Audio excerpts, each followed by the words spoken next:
चंद्रमा जिसे हम देख सकते हैं वह धरती से 3,84,400 किलोमीटर दूरी पर मौजूद है।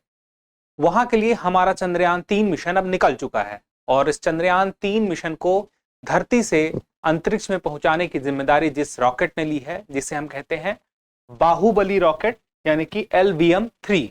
तो आखिर यह LVM-3 क्या है, इस रॉकेट की क्या विशेषताएं हैं, इसको आज हम इस वीडियो के माध्यम से जानेंगे, जिससे हमें पता चलेगा कि यह चंद्रयान-3 मिशन में कितना जरूरी था। तो एक एक करके हम समझेंगे। सबसे पहले हम देख लेते हैं खबर क्या है। India's Baahubali rocket what is LVM-3 that will launch Chandrayaan three spacecraft. अब देखिए, चर्चा के हमारे बिंदुओं में सबसे पहली बात यह कि अभी चर्चा में यह बात क्यों है। तो जैसे आपको पता है, क्योंकि चंद्रयान-3 मिशन आज ही के दिन लॉन्च हुआ है, इसीलिए यह चर्चा पे है। और LVM-3 का परिचय आज हम जानेंगे कि आखिर यह जो लॉन्चिंग व्हीकल है यह क्या है, किस प्रकार से इसका नामकरण हुआ। इसके बाद कुछ और इसके कुछ मिशन है, इसके बारे में जानेंगे। उसके बाद हम देखेंगे चंद्रयान-3 के लिए क्या उम्मीदें हैं और एक प्रश्न। अब देखिए, चर्चा में क्यों है, क्योंकि चंद्रयान-3 जिसके लिए लैंडर, रोवर और जितनी भी सारी चीजें हैं, लगभग 3,921 किलोग्राम की, इतने भार की चीजों को लेकर जा रहा है हमारा लॉन्चिंग व्हीकल। तो हमारा यह लॉन्चिंग व्हीकल कहां से लॉन्च हुआ है? श्रीहरिकोटा, आंध्र प्रदेश में, सतीश धवन अंतरिक्ष केंद्र में।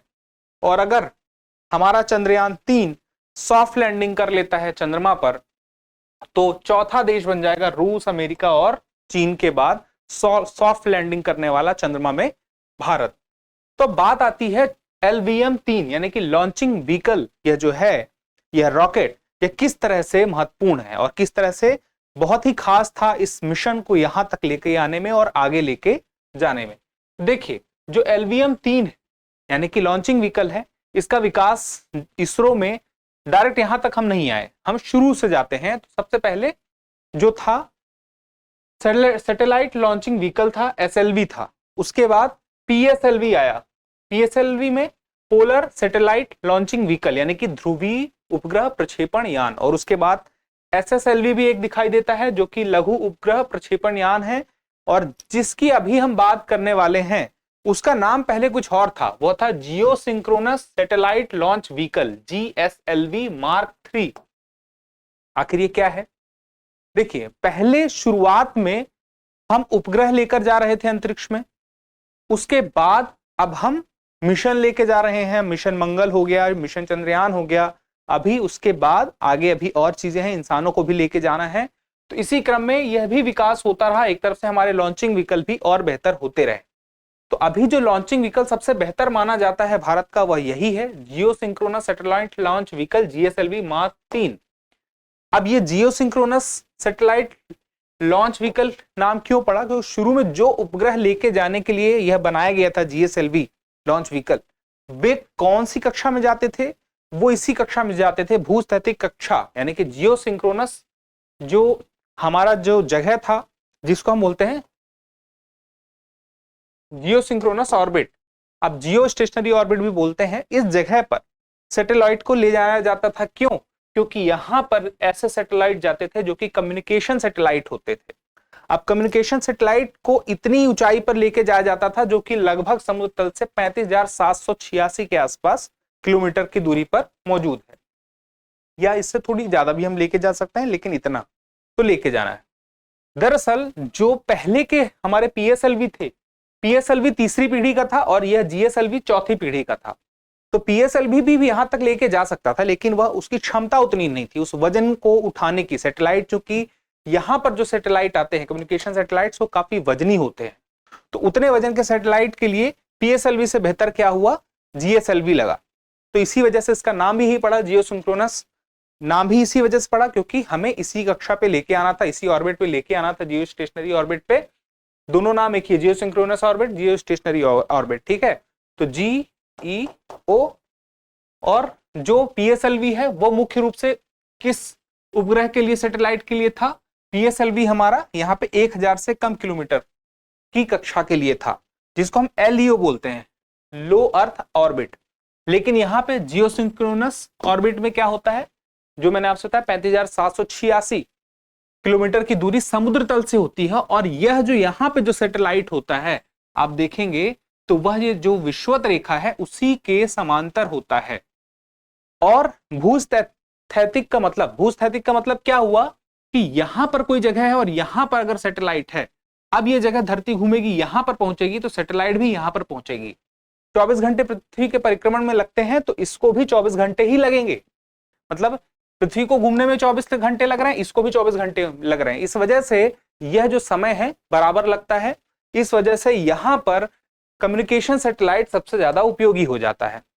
अब इसी वजह से इसका नाम GSLV पड़ा था। लेकिन अब देखें तो चूंकि चंद्रयान 2 भी इसी की सहायता से लेके जाया गया था, साथ में इसका नाम जो अभी हम देखते हैं LVM-3, ये क्यों पड़ा इसको हम समझ लेते हैं। जैसे GSLV Mark 3, हमें 3 यहां भी दिखाई देता है। शुरुआत में बात यही हुई थी कि जितने भी कम्युनिकेशन सैटेलाइट्स हैं उसके लिए GSLV यह लॉन्च व्हीकल काम करेगा, लेकिन बाद में पिछले कुछ वर्षों में हुआ यह कि यह लॉन्च व्हीकल जो लो अर्थ ऑर्बिट थे वहां पर भी सैटेलाइट को लॉन्च करने लगा। तो जिस उद्देश्य के लिए जो जहां पर वह जाता था, जहां पर उसका जाने का काम था, जिस हिसाब से उसका नाम बना था, लेकिन अब उसका काम बदल गया, दूसरे ऑर्बिट पर भी वह लेके जा रहा है उस सैटेलाइट को, और ज्यादा क्षमता उसकी बढ़ी हुई थी, वह ज्यादा वजन ले जा सकता था, तो सैटेलाइट की संख्या भी बढ़ गई थी लो अर्थ ऑर्बिट के लिए, तो और बेहतर था। तो इस वजह से उसका नाम फिर धीरे धीरे बदल दिया गया, LVM कर दिया गया, लॉन्चिंग व्हीकल मार्क 3, ये इसका नाम हो गया। चौथी पीढ़ी का है, ये आपको पता होना चाहिए, और यह PSLV से ज्यादा वजन लेकर जा सकता है, पेलोड लेकर जा सकता है। पेलोड का मतलब जितना सैटेलाइट वगैरह का या किसी मिशन का जितना भी, जैसे लैंडर है, रोवर है, कितना कुल वजन होगा, उस वजन की बात यहाँ पे होती है। तो आप देखिए यहाँ पे कि आखिर जो अपग्रेडेशन हुआ उससे हमें क्या क्या फायदा हुआ। एक तो हमारा जो ईंधन है उसमें भी बदलाव आया, हम यहाँ पे क्रायोजेनिक इंजन का इस्तेमाल करते हैं, PSLV में क्रायोजेनिक इंजन का इस्तेमाल नहीं करते थे, इसी वजह से हम ज्यादा वजन का पेलोड लेके जाने में सक्षम हुए हैं। यही बात आपको ध्यान में रखनी है। ये आपके सामने है आपका LVM-3। अब यहाँ पे देखिए इसकी हाइट है 43.5 मीटर, काफी ऊंचा होता है, और बहुत सारे इसमें अलग अलग पार्ट अलग अलग जगह बन के एक जगह आते हैं, वहां असेंबल होते हैं। अब देखिए यहाँ पे असेंबल जब होते हैं तो कितनी ऊंचाई है, उसको असेंबल करने में भी अच्छा खासा समय लगता है। 43.5 मीटर की ऊंचाई है, डायमीटर 4 मीटर है। उसके बाद देखें लिफ्ट ऑफ मास कितना है, 640 टन का लिफ्ट ऑफ मास है इसका टोटल।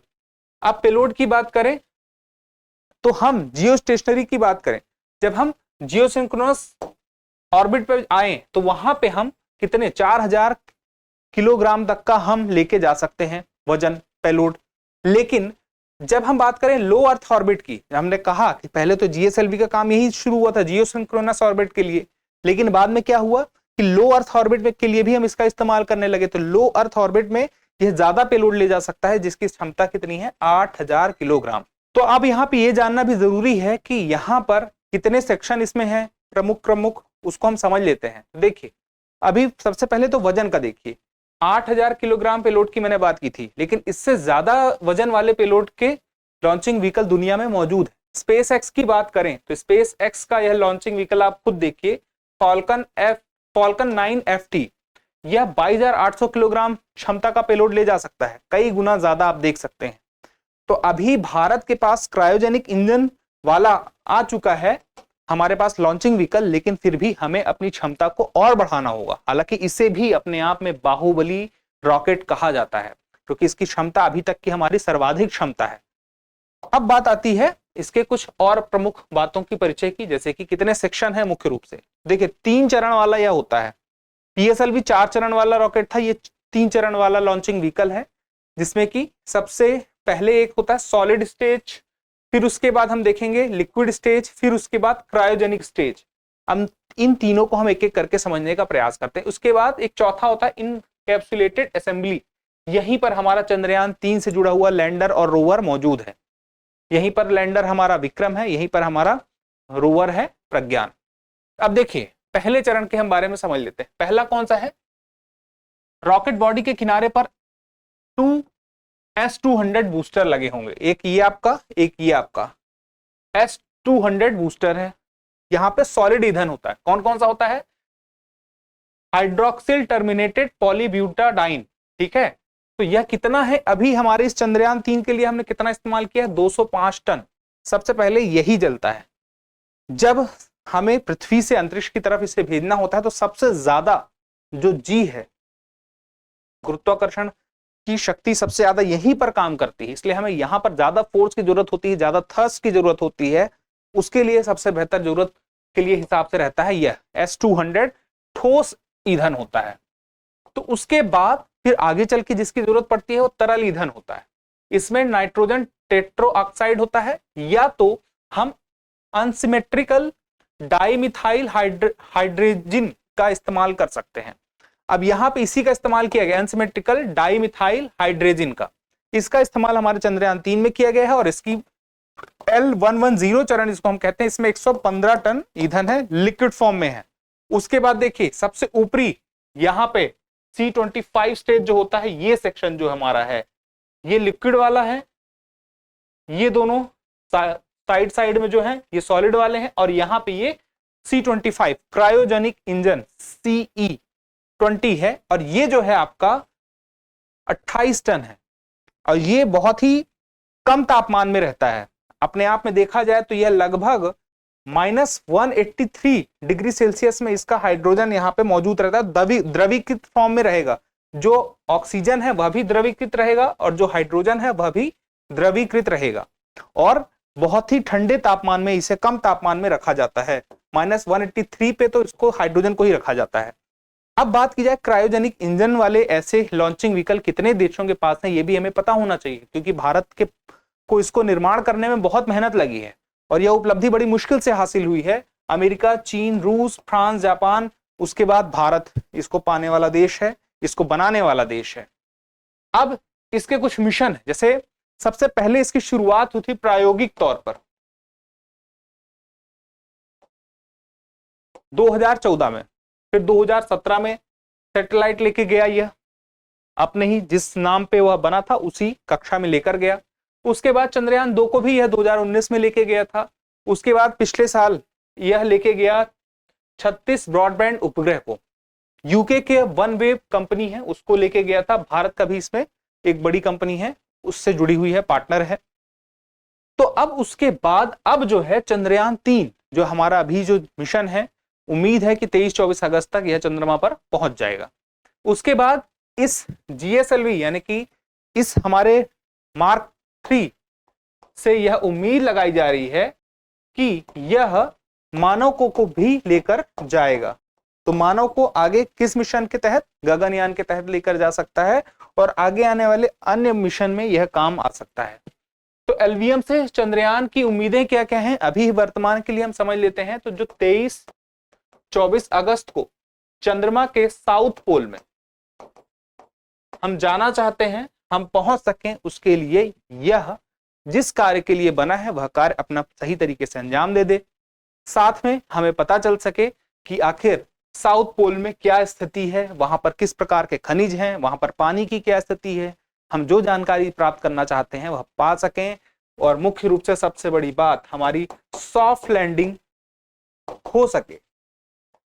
इन सारी उम्मीदों के साथ आज के सेशन को मैं यहीं पर विराम देना चाहूंगा, लेकिन एक अभ्यास प्रश्न देख लीजिए और इसका उत्तर देते हुए जाइए कि चंद्रयान 3 का लॉन्चिंग व्हीकल है SLV, PSLV, SSLV और LVM-3। आप अपना उत्तर कमेंट बॉक्स में जरूर दीजिएगा। आप उत्तर देते हैं तो हमें और बेहतर करने की प्रेरणा मिलती है। जल्दी मिलते हैं अगले एपिसोड में, तब तक के लिए स्वस्थ रहें, मस्त रहें और पढ़ते रहें। धन्यवाद।